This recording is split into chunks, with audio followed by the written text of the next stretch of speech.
What's up friends, welcome back to Learn AI, and in this video I'm going to show you how to generate QR codes in Claude.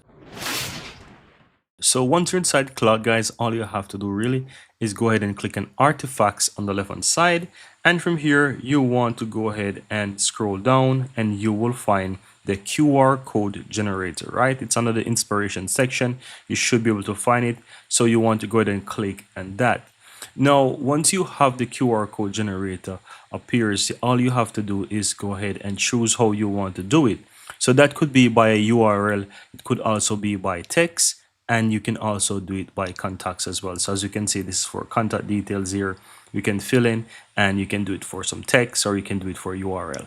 Now I'm going to do it for URL, and specifically I'm going to just do it for example, my YouTube channel right here. And so we will just go ahead and paste the link to the channel right there.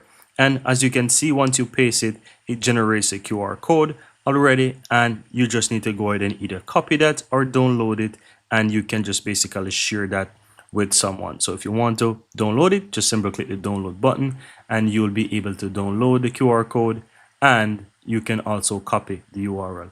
But that's all that you really have to do, guys. It is super easy and super simple, and that's how you use Claude to generate QR codes.